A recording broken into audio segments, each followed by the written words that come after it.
Hey, what's up, wildlings? Listen, we all know about the PCT, the AT, the CDT, but in this video, I want to clue you in on 3 hikes you've probably never heard of. And at the end of this video, I'm going to show you how you can win $500 in free gear. Before we start, I'm Richard. I went on a bushwhack, crazy wild trip in Honduras about 12 years ago, and I nearly died because my gear absolutely sucked. Now, we make insanely durable and comfortable camping and hiking equipment. So be sure to lightly tap that like button down below and sub to our channel. On this channel, we talk about gear, the wild, living the good life in the outdoors, and a whole lot more. Now, let's dive into the 3 ultra hikes you've probably never heard of.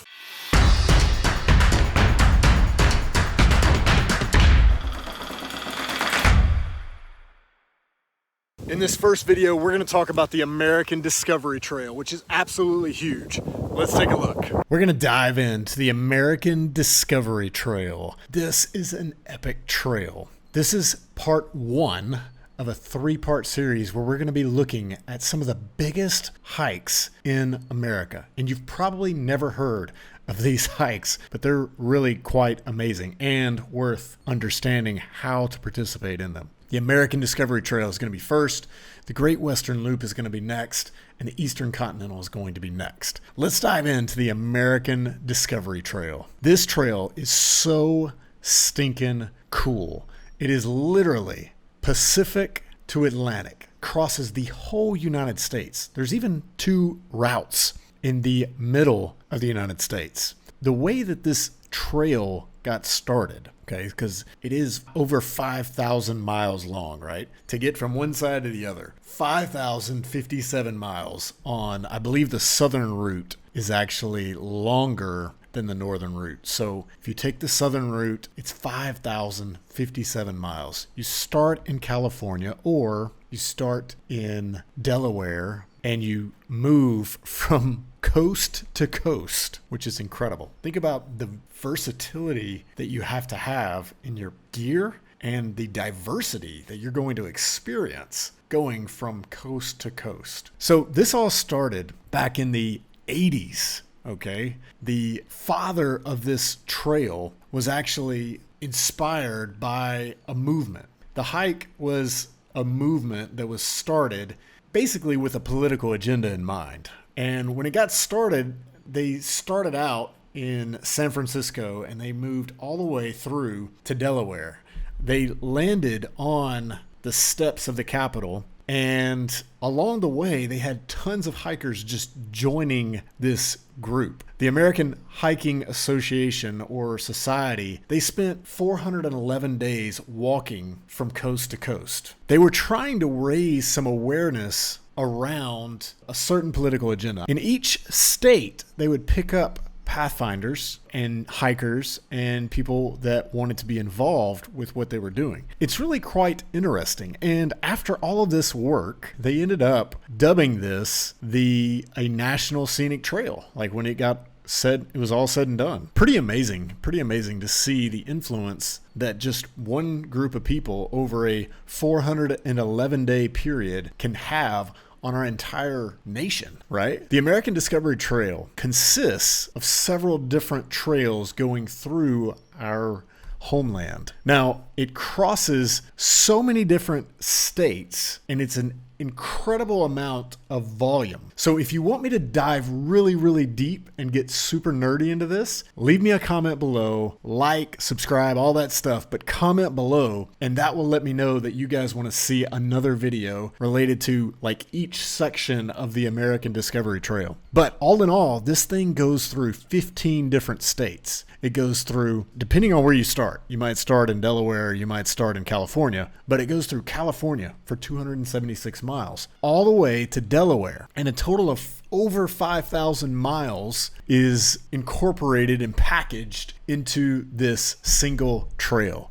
which is really quite amazing. When I look through this, the biggest kind of area is Colorado. And Colorado has some double duty happening inside of it. Utah is also quite large because it kind of snakes down south. It's nearly 600 miles. So this is pretty interesting. So you literally are going to go through, let's think about some of the climates that we're going to see here. Obviously in California, starting here, it's going to be pretty mild. I would imagine you're going to get pretty close to Yosemite. And then you start the journey through the desert of Nevada and Utah. You've got some really incredible places down here. You got Moab down here, right? And so in the beginning, you're going to have some really intense desert to cross through. As you get into Colorado and head north, this is going to be the great Midwestern Plains, right? Obviously. And south, it's going to be a little bit hotter, great Midwestern Plains. Then you get into this region right here where you're crossing through Kentucky or Indiana and going into Ohio and West Virginia, where it gets crazy different. Wooded, Appalachian, rock, mountains, really cool stuff. So a very diverse trail, the American Discovery Trail. It starts in San Francisco or ends, depending on how you get going. And then if you start in San Francisco, obviously it's going to end in Delaware. These are the starting points and kind of how you get going through California, and then Delaware, how you would end up. So what I wanted to do, I'm going to right now go through kind of a top level view of the highlights from each state. Now, I've visited all of these states and most of these places. And so I can attest these are places that you're going to look forward to on this hike. Let's start with California. Now, California, when we get to Duncan Peak, we're basically getting a huge vista of Central California, and it's breathtaking. California, is one of the most beautiful states we have. I don't necessarily agree with everything that goes on in California in terms of political, but I have traveled there quite a bit. I love California. It's a beautiful, beautiful state. So Duncan Peak is going to give you a huge vista to look out over the California landscape. All right, next is Nevada. And Nevada, they don't call it Big Sky for nothing out in the West. The vistas that you'll see in Nevada and Utah are absolutely breathtaking. Julie and I, my wife, went on a trip, roundabout trip for sure. When I was moving to Denver, Colorado, I took her, we had RTT and camping gear and climbing gear, and we drove out through Nevada, went to California, back over to Utah. We had a really crazy trip. But in Nevada, we saw, it was one of those times when it was like 2 a.m. Okay, it's really early in the morning. I'm driving. I've got my Land Cruiser. We're coming over this big ridge into a valley, okay? And we see the weirdest thing. Now, you could probably see 10 miles because of how much space was between us at the top of this mountain and the next mountain. And there's this huge valley that we're going through. We could probably see 10 miles. And I kid you not, I don't know what it was, but we saw a light, a huge light, come over our truck, and it moved in this instantaneous kind of manner. So it was like over us, and then it stops, pauses, and then it just goes through the valley about 10 miles in less than a second. I don't know how fast it was. Goes over the mountain, and then goes behind the mountain. We couldn't see it anymore. Julie was like half asleep. I'm pretty sure it was real. I was driving, and so I'm confident that I was awake enough to at least be driving. But that was the weirdest thing I've seen in Nevada. The Big Smoky Valley is a really cool place. I'm not exactly sure if that was the valley that we went through at that time, but nevertheless, this is going to be a huge vista. I have camped in this Big Smoky Valley. Utah, Escalante Desert. The Escalante area, I hope I'm saying that right for the Utah natives, is absolutely breathtaking because of the transition between this rugged, arid desert into the Utah desert, which is quite different with the red rock that it has inside of it, and going into Moab. Like, so there's the greenery and everything that happens, and then there's a transition into like just vast desert land. And it feels like you're on a different planet, especially if you're from the east. Like, I grew up east of the Mississippi River, and when I went out west and I saw Escalante and Moab and some of the Zion, some of these places, it really feels like you're in a different world. And it's quite amazing. So this is by far one of the top points of entry. All right, next is Colorado. Now, I lived in Colorado. I've climbed so many 14ers, climbed a lot of routes, multi-pitch routes there with my wife, with friends. It's a beautiful, beautiful state. So walking Colorado is like, and I know I'm saying that wrong. I don't say my A's right. Forgive me. But walking this state is, I've only done short through hikes in the state. Doing the whole thing is definitely on my list. Here's why. When you start in the West, you start off and you move through this countryside that is it feels very dry, it feels very arid, but it's starting to green up. As you approach the Rockies, it becomes dense forest and huge mountainscapes, right? Let's see what the route is through Colorado. Okay, so one of my favorite places in Colorado that I would totally make a detour for would be Ouray. Now, Ouray has hot natural springs and ice climbing. And so I highly recommend making a detour if you're walking through Colorado during the wintertime. You've got to stop in Ouray. It feels like a little slice of Switzerland inside of the States, and there's a huge ice park there. It's a great place to learn. It's a great place to train for ice climbing because there's so many waterfalls that come together there. Now, I haven't been to Manitou Springs, but I know this vista. I know what it feels like to transition out of the red dirt, the red rocks in Utah and into the greenery of Colorado, and this would be an epic place to stop. Add Ouray, which is spelled like this, I believe. It's been a while. Add that to your list as well if you're going through Colorado. All right, next is Kansas. Now, I picked the Smoky Hills because if I go through Kansas, I'm going to find this place. Look at this. It feels really, really different. This is where our nation is starting to transition out of the Rockies and into the Great Plains. And what's coming is the Mississippi Delta, right? So what's coming is eventually we're going to get to the Mississippi River, which literally divides our entire country from the top to the Mississippi Gulf Coast. And there's a lot of transition that happens there. And so the Smoky Hills in Kansas look to be a really interesting place to walk through. Now, Kansas and Nebraska are both full of farmland. So expect to get some real quality headphone time in when you're walking through Kansas and Nebraska. All right, next is the Lewis and Clark Trail. Now, I think this is actually in Missouri, but I want to say it might go into Arkansas also. But this is going to be a really, really incredible historic walk. This trail, Lewis and Clark, I've been on it, is really interesting to kind of take the time back and go back to what it would have felt like back in, the days of exploration that were actually our founding, the pilgrims and the people that are moving through from the east to the west, which was the migration period. I know a lot of Mormons did that. A lot of pilgrims kept moving through the west. And the history tied around Lewis and Clark's adventures is pretty interesting. I've read a couple of passages from their books just getting research for areas, and I would highly recommend this. Now, Illinois.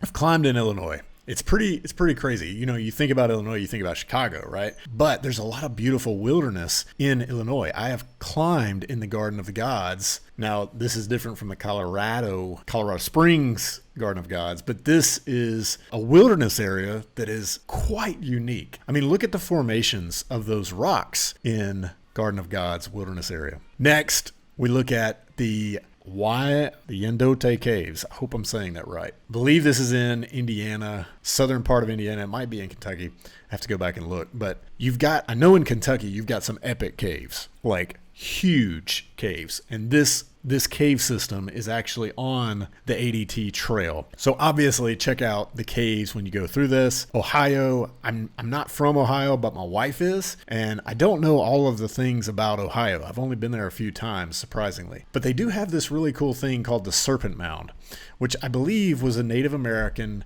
area that literally when you zoom out, it looks like a snake is scoping through this area. It's pretty cool. Definitely check that out. All right, then you get into West Virginia, Otter Creek. My wife talks about Otter Creek all the time.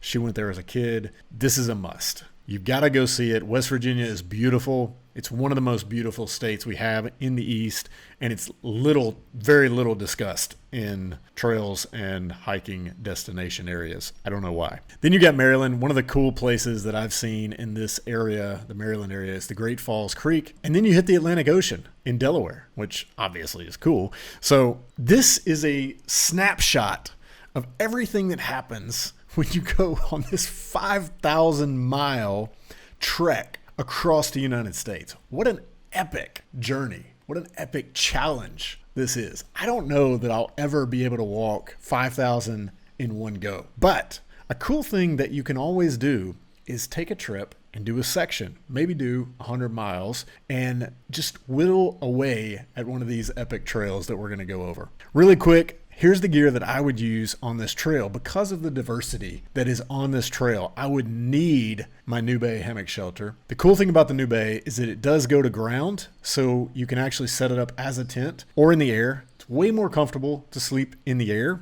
but in some of these places you won't have trees. And you'll set it up on the ground and use these little trekking poles that we have, the carbon trekkers that fold up really nice, and use those as your shelter. I definitely go with the Inferno top quilt. There's no zipper, super lightweight, premium style insulation piece that is compact, light, and it's going to do really well on this type of trek. Now, I would carry the Paris because it's so light. It's like less than a pound. The reason I would carry this is because every time I get a chance to sleep in a hammock, it's the best.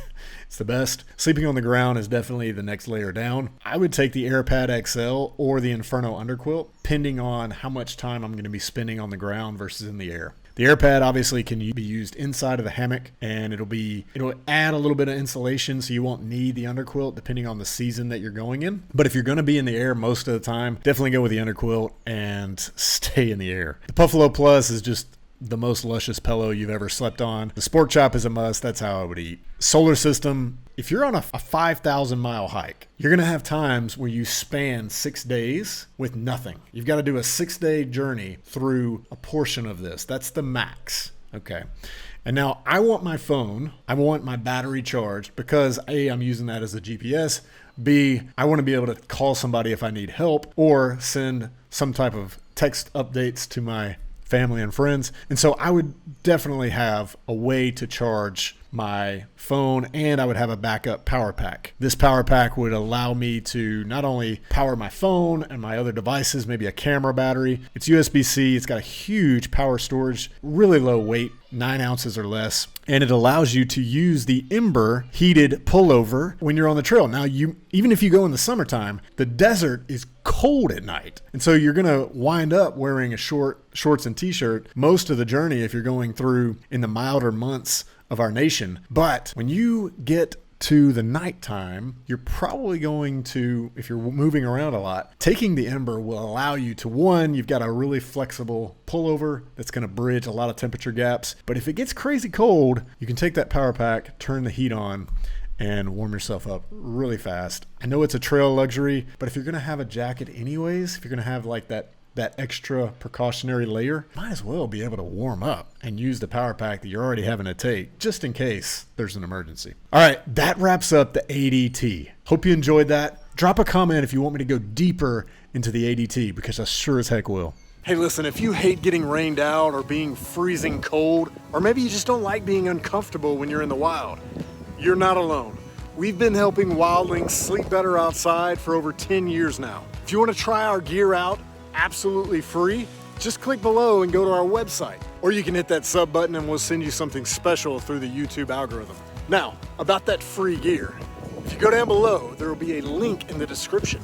Click that and you can enter to win $500 worth of Sierra Madre gear this month, absolutely free.